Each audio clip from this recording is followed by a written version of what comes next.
to have Arlene. She's been scheduled for a while, and we were so pleased that we were able to keep her on the schedule, and she was able to participate.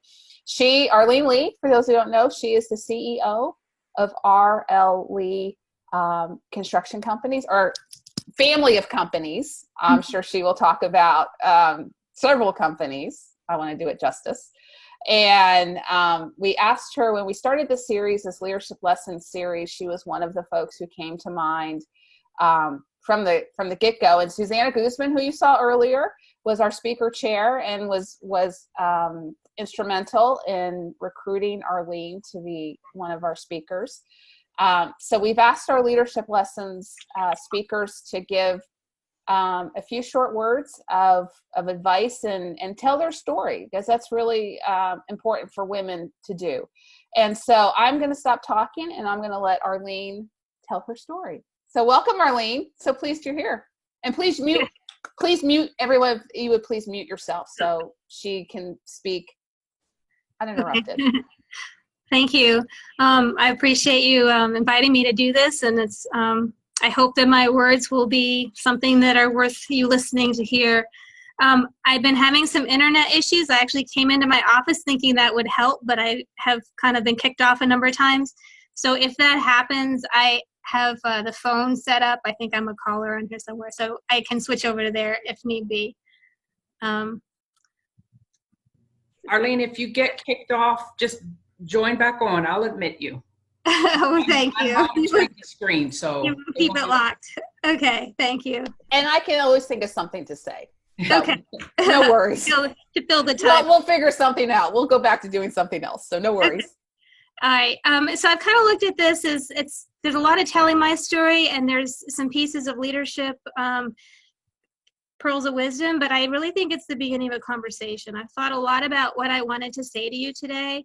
I usually speak on behalf of the company, so telling you my story in this way is way outside my comfort zone. I first thought that I would throw away the script like the keynote speaker at Quadruplicity told us to do some years ago. But this morning I panicked and scrawled this out, so forgive me. It's not as tight as I would normally do. I'm just trusting that the words will be impactful to someone here. And I'm already doing what I promised myself never to do, which is self-deprecate. I'm lowering your expectations. I forget to breathe when I speak publicly, so if I'm hyperventilating or gasping, it's okay. I'm going to try not to faint. And as women, we are, dare I say, programmed to do this. We lower our expectations so we don't disappoint. We try to be more invisible. And living up to our own expectations is hard enough, but living up to everyone else's is impossible. Unless, that is, you're the underdog and the expectation is really low or non-existent. And this is where I find power, and a lot of it. Our lives are not linear, even though they may appear so from the outside. Our thoughts are not always linear. Our time is not linear, although the counting of it is. Our pathways are not linear, and my life has definitely not been linear. I grew up obsessed with horses. My dream was to be an equine neonatologist. I was on a straight pathway towards something I loved, the right experiences, the right education, right down to the Ivy League education and a spot in the prestigious vet school. But life is not linear. And I chose a new path by following the love of my life to Charlottesville and raising a family. I have been many things over the years: a horse trainer, an entrepreneur, 3 different businesses before now, but that's a different story. I've been an author, cancer survivor, a daughter, a sister, a mother, a wife, and now a widow. Many of you knew my late husband. I knew from the moment I saw him I was supposed to be with him. I would have followed him anywhere. He was unlike anyone I'd ever met before, and kind, so incredibly kind. When we lost him, my life didn't just turn upside down. It was shattered. It still is.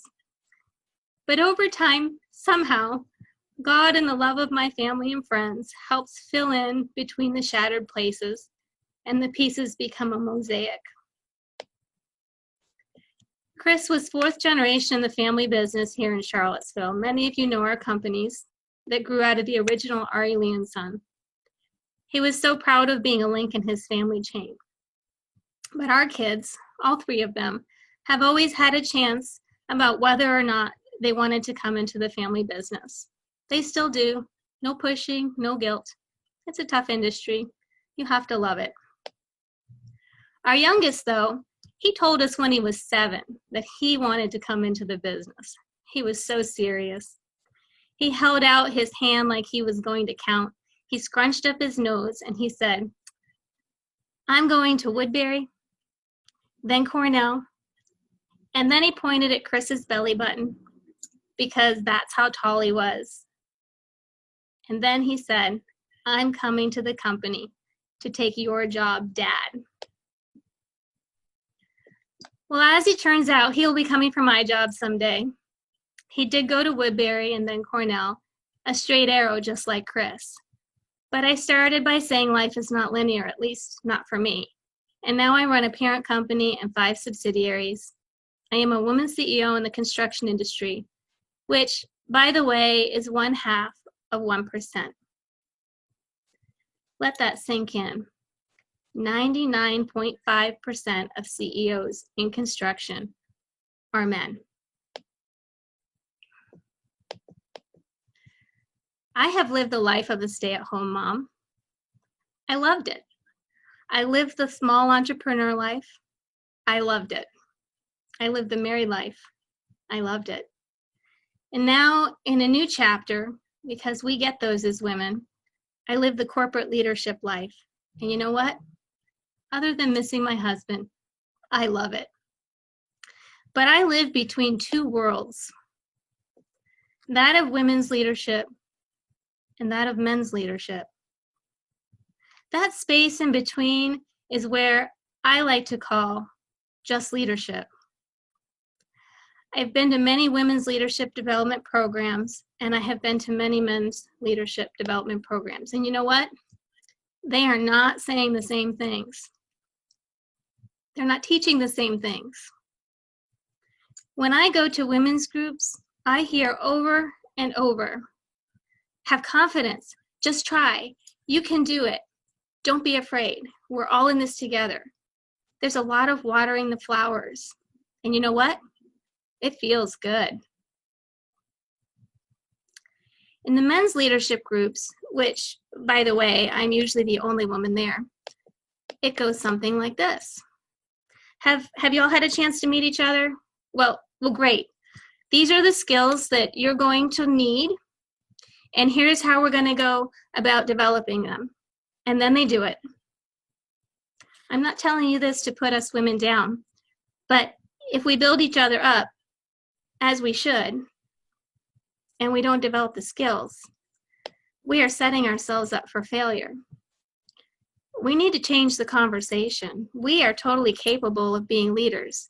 And the fact that only 25% of CEOs across the industries are women is not acceptable. It's not just about having the opportunities, it's about having the skills. Opportunities can be created, and we need to be ready when they are. So I said life is not linear, yet strangely everything in my life has prepared me for this moment. Each disjointed experience or business I was part of, no matter how small, each heartbreak, each medical test, each boo-boo I kissed, every flower I smelled, each book I wrote, each contract I signed, each friend I helped, each time I accepted help, all make me who I am today, a middle-aged woman.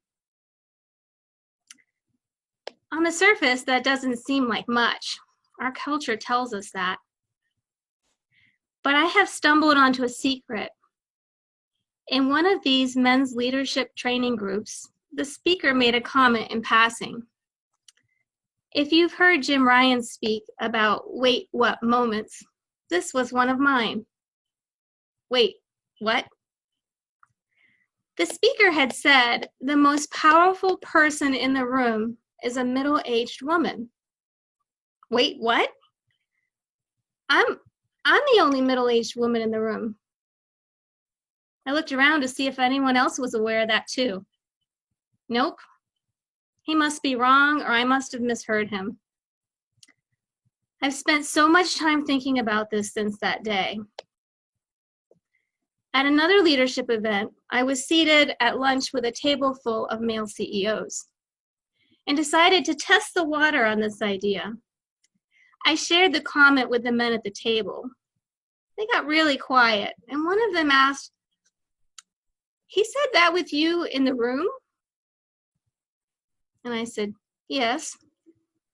"Huh. Well, he shouldn't have." And I thought, "So it's true?"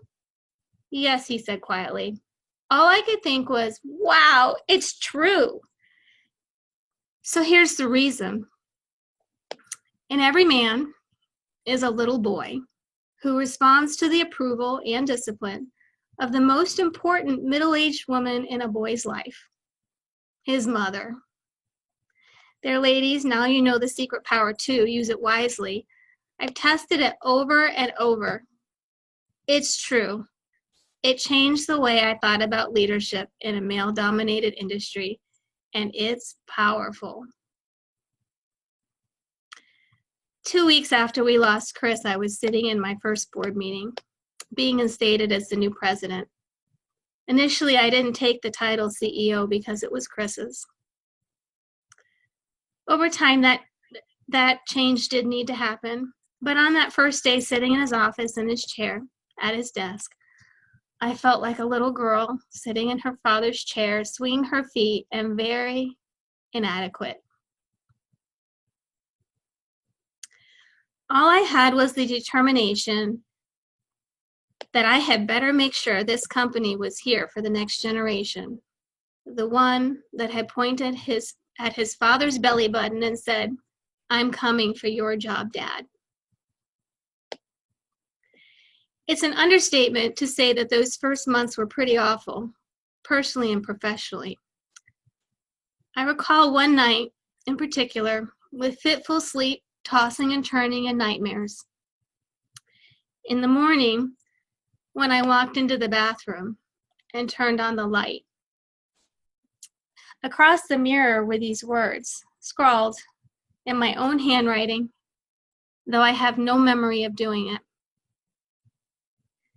Be bold, be fearless, be you.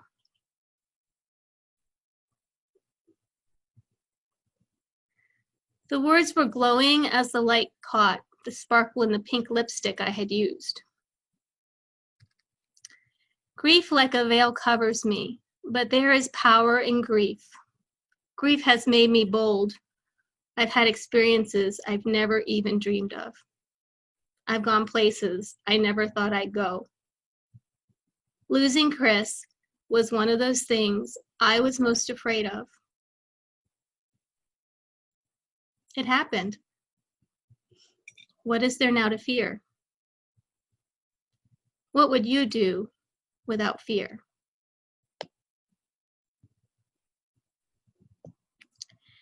As a child, I hardly spoke in school. In second grade, I actually counted how many words I spoke in a day, often on one hand. In high school, I was voted a senior class favorite. My title, the most quiet. I was surprised they knew I was there. I obviously was shy. I still am.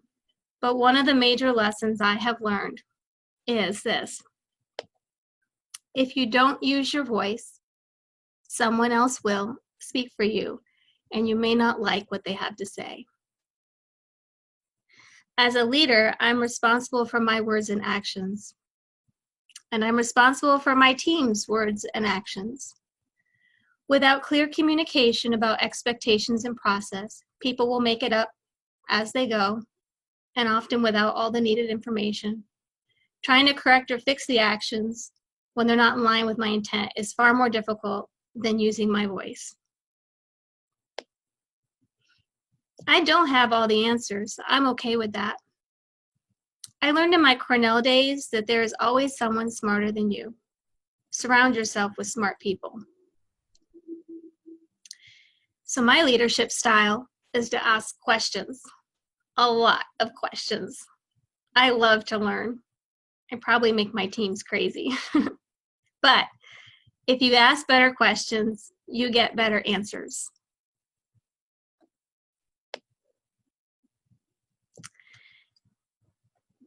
When I first started in business, there was an individual who didn't think much of me being in the leadership role. He eventually indicated there was an elephant in the room. My response was, the question isn't whether there's an elephant in the room. The question is, do we see the same elephant? This is true in all conflict. The first step is to identify all of the elephants. There may be a whole herd. Identifying which conflict resolution tools I naturally use was powerful, not because of the ones I used, but because of what I learned about the ones I didn't use. It changed my life personally and professionally. Rather than avoiding the hard conversations, I try to address the elephants while they're still babies. And resolution is less complicated, and people feel valued. Conflict resolution is an incredibly powerful leadership skill. The last leadership skill I want to touch base on is change leadership.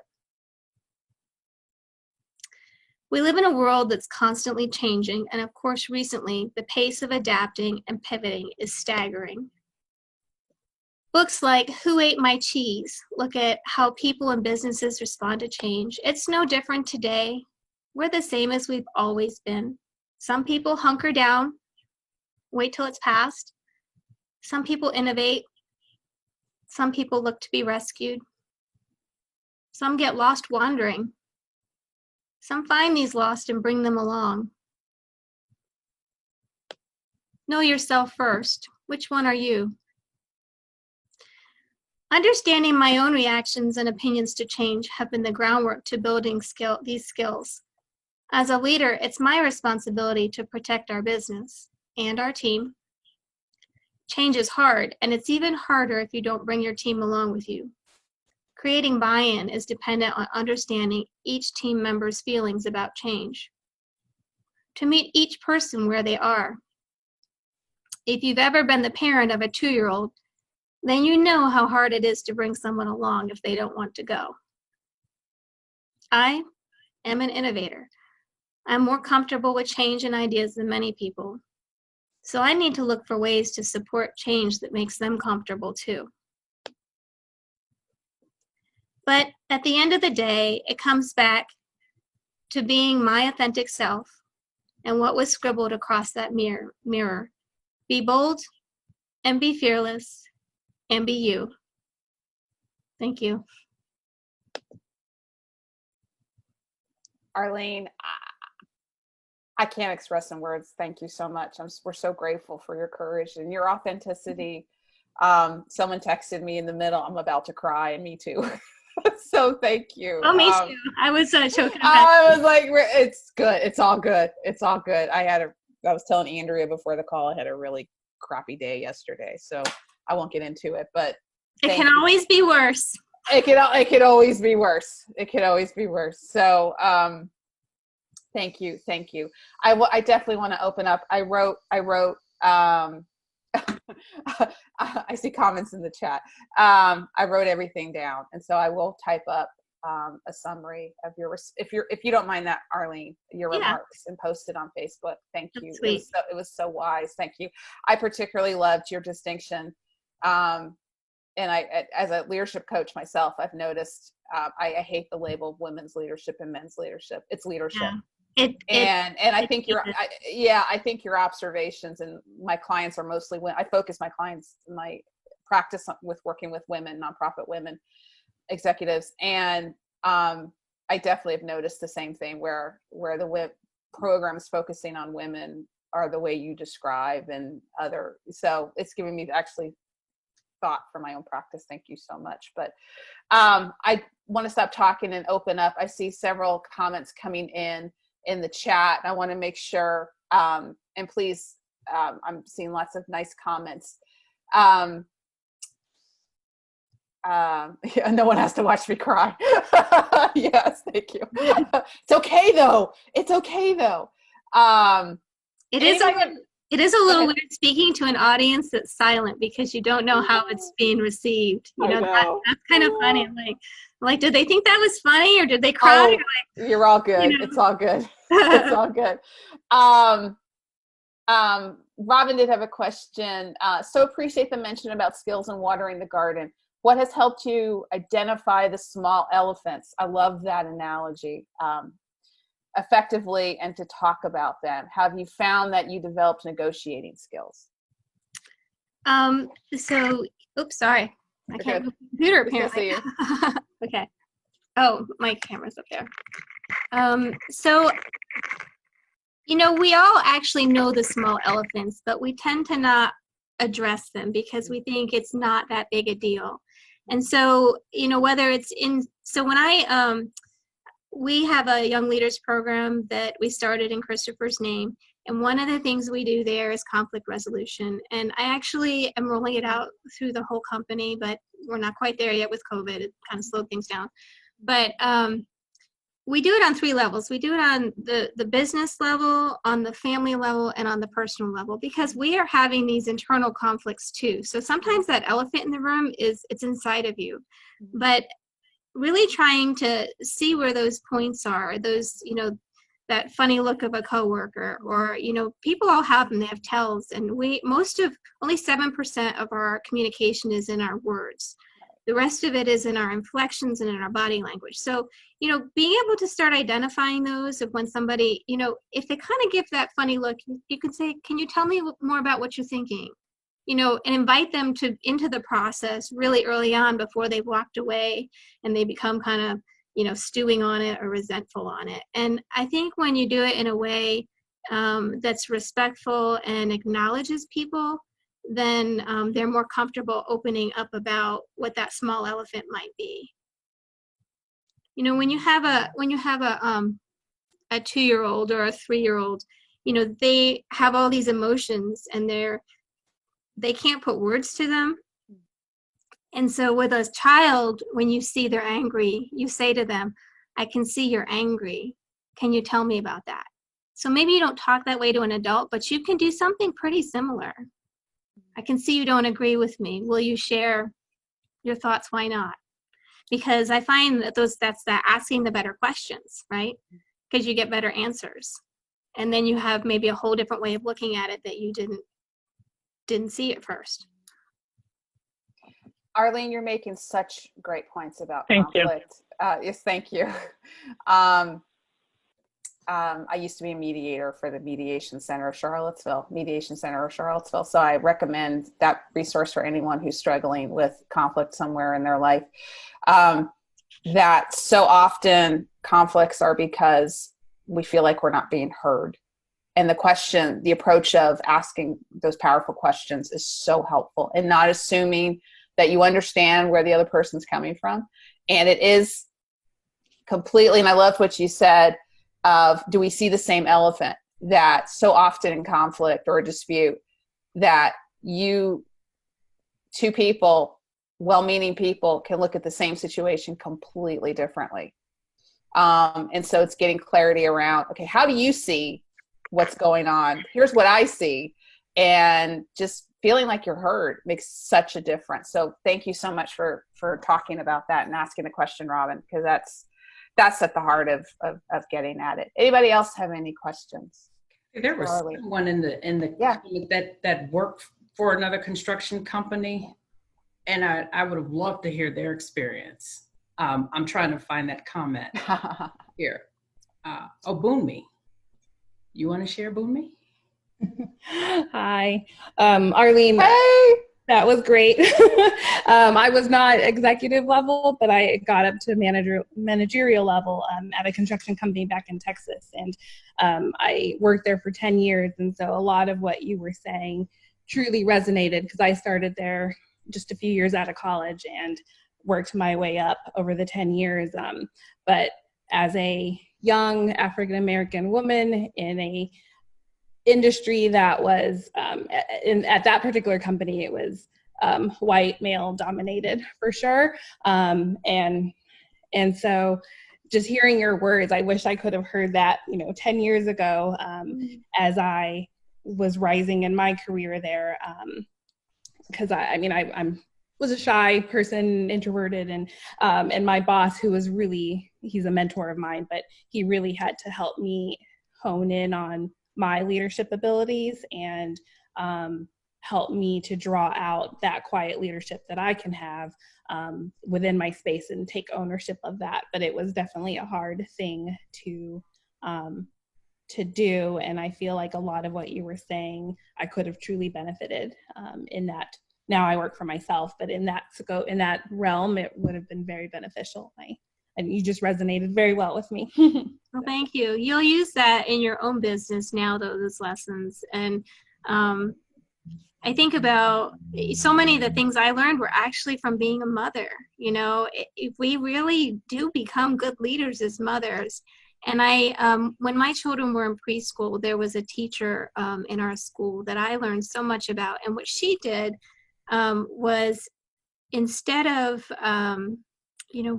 when there was a child misbehaving or something, instead of getting loud and yelling, she got really quiet. And it was more powerful than being loud. And I think that there is a lot of power in that, because it draws people in to hear. And, for me in a male industry, if I go in there and I be loud, if you're really extroverted and bubbly, yeah, that gets you a long way, but that's not who I am. But that being able to just meet somebody where they are, I kind of have a reputation of making men cry. It happens quite often in interviews. But it's because they're caught off guard by that, the authenticity piece you mentioned, and the being willing to be vulnerable and seeing them for who they are. There's no, that male bravado. As a woman, you can see straight through that. And so that lesson of learning that most powerful person is the middle-aged woman, it really threw me for a loop when I first heard it, and I did not believe it, because I had all the things in my mind about what a middle-aged woman is. And, obviously, we want that haircut because we haven't been there in 3 months, and, our highlights are not looking like highlights. But it's true. And I think that being able to be quiet, it also means that when you speak, they really listen. Yeah, I think and thank you, Boomy, for the comment, question, and your courage of putting it in the chat. I think that's the takeaway, Arlene, that's so powerful. I want to make sure everybody hears is that you're at your most powerful when you're you, and you're not trying to act like somebody else. And I think a lot of women are under pressure. Again, that sort of our model of leadership is such a male-oriented model, because there are examples, white male, I'll be precise, white male are models, and we think we have to act that way. And it's so great that we're starting to figure out, no, we are at our most powerful when we act as ourselves. And thank you so much for that lesson. That's a huge, that's gold right there. One more, anybody else? We have 2 minutes before 1:30. Anybody else? Oh, Robin's going to play the recording every morning. Yeah, I've written down the be bold, be fearless, be you. That's my new mantra. Actually, only a few people know that. I was really debating whether I would share that here. Oh, I love it. I'm totally stealing it if you don't mind. Well, I don't know. I love it. I absolutely love it. No, I love it. I don't know. Maybe in a book one day. We'll see. I love it. It's a great title. You should do it. So is the elephant one. Yeah. People do have to go because it's 1:30. Any totally. last minute questions for Arlene or comments for her? Okay. I will, like I said, I will type up a summary and post it on Facebook. Thank you. Arlene, thank you so much. I will acknowledge that Arlene is a chamber board member. Yes, she is. Y'all pick well. That leadership capacity, and we appreciate her being on the board. and a graduate of Leadership Charlottesville 2019, right? 2018, the best year. Yeah. 2018, yeah. Yeah. So, in the minute we have left, anybody have any success stories they wish to share, or support we can offer, requests for support? Anything? I'll kick us off while you guys think. If anybody goes to Pretty Creek Trail Park this weekend, please be on the lookout for a 50-pound foxhound mix who may be dragging his blue leash. He got away from my husband yesterday, and we've been searching for him since yesterday. So thank you. His name is Bentley.